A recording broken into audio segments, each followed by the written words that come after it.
لیکن اس کے باوجود ذلیل ہو رہے ہیں، خار ہو رہے ہیں، اور اس قدر ہم نشانے پر ہیں۔ آپ کو میں حالیہ دنوں کی ایک واقعہ رکھتا ہوں، آپ تک بھی وہ خبر پہنچ چکی ہوگی۔ سوشل میڈیا اس ظلم کی داستان سے بھرا پڑا ہے۔ آج یوں تو سوشل میڈیا جب آپ کھولیں گے تو ہم ہی نظر آئیں گے، ہر جگہ ہم ہی ستاتے ہوئے، ہم ہی ظلم کی آغوش میں جاتے ہوئے نظر آتے ہیں۔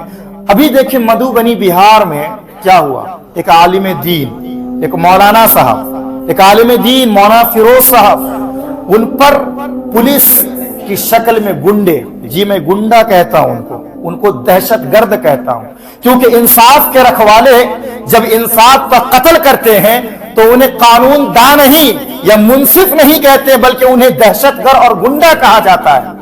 پولیس کی شکل میں وہ درندے اس بے قصور عالم دین مولانا فیروز، اس بے قصور عالم دین، اس کا کوئی قصور نہیں، کوئی جرم نہیں، اس کو جیل کی سلاخوں میں رکھ کر اس انداز میں ظلم کیا، اس پر اس انداز میں ستایا اور اتنی تکلیفیں پہنچائی، جسم کا کوئی حصہ نہیں چھوڑا جہاں پر لاٹھی نہیں چلائی، اور اس انداز میں اس کے دین کا لے کر تانا دیا گیا کہ تم مولوی ہو، نماز پڑھتے ہو، اللہ سے دعا کرتے ہو، تمہیں ہم دعا کرانا چھوڑا دیں گے۔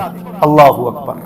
آج ہم اس مقام پر کھڑے ہیں، نہیں لگتا ہے کہ ہم اسی دیش میں، اسی ملک میں ہیں جس دیش کو آزاد کرنے کے لیے ہمارے آبا و اجداد نے خون کی ندیاں بہا دی، اپنے خون کا آخری قطرہ اس ملک کے لیے بہا دیا، اور کہا کہ اے گلستہ، اے چمنستہ، تیرے لیے ہمارے جسم کا آخری خون بھی بہنے کے لیے تیار ہے۔ نہیں لگتا ہے کہ ہم اسی ملک میں ہیں۔ تو یہ جب منصف ہی جب مجرم ٹھہر جائیں تو پھر ہم کس کو مجرم کہیں، جو قانون کے رکھوالے ہی ایسے کرنے لگے۔ تو یہ ہم ان سے کہا گیا، اس عالم دین سے، کہ تم جو ہے نماز پڑھتے ہو، مسجد میں رہتے ہو، اللہ اللہ کہتے ہو، آج بچانے کے لیے کون آئے گا؟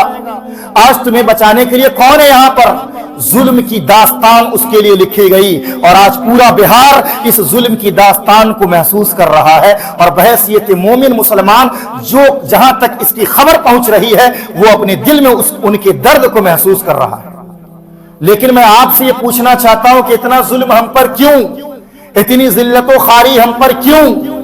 ہم تو وہ تھے کہ جس راہ سے گزر جاتے تھے دشمن کی نگاہیں جھک جاتی تھی ڈر سے۔ ہم تو وہ تھے کہ ہم کہیں کھڑے ہو جاتے تھے تو لوگ آنکھ میں آنکھ ملا کر بات نہیں کر سکتے تھے۔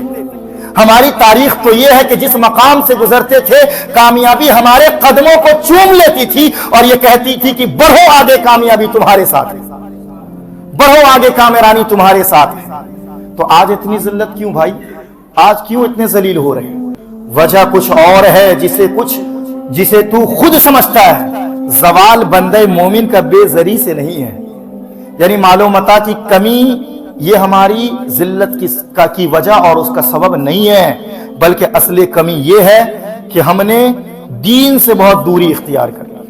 کل جو کم تعداد میں ہو کر وہ پورے عالم پر غالب ہوتے ہوئے نظر آ رہے تھے، اس کی وجہ یہ تھی کہ ان کا ایمان مضبوط تھا، ایمانی جذبہ بیدار تھا، ان کے دل میں عشق رسول کی شمع روشن تھی۔ یہی وجہ ہے کہ جہاں جاتے تھے اندھیرے کو ختم کرتے تھے، نور محمدی سے روشن کر دیتے تھے۔ یہ ان کے اندر یہ کیفیت تھی۔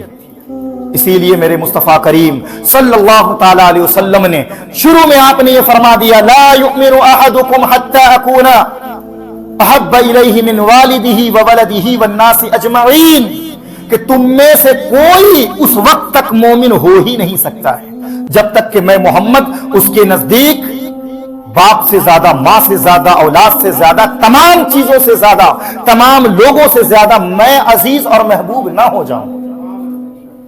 صحابہ کرام کی دلوں میں پیارے آقا علیہ الصلوۃ والسلام کی محبت تھی، محبت کی شمع روشن تھی۔ یہی وجہ ہے کہ ابو بکر آئے تو صدیق بن گئے، عمر آئے تو عمر فاروق بن گئے، عثمان آئے تو عثمان غنی بن گئے، حضرت علی آئے تو شیر خدا حیدر کرار بن گئے، اور جو بھی آیا ذرہ بن کر آقا علیہ الصلوۃ والسلام نے انہیں آفتاب بنا دیا۔ ذرہ آیا تو آفتاب بنا دیا، جو گندا دل لے کر آیا اسے تزکیہ قلب عطا کر دیا۔ آج ہم نے صرف زبانی دعوے رکھے ہیں، آج ہمیں بہت کمی ہے جن چیزوں کی وجہ سے ہم ذلیل ہو رہے ہیں، ہم خار ہو رہے ہیں۔ اسی چیز کو سمجھنا ہے اور اس پر کام کرنا ہے۔ کام کس طرح کرنا ہے؟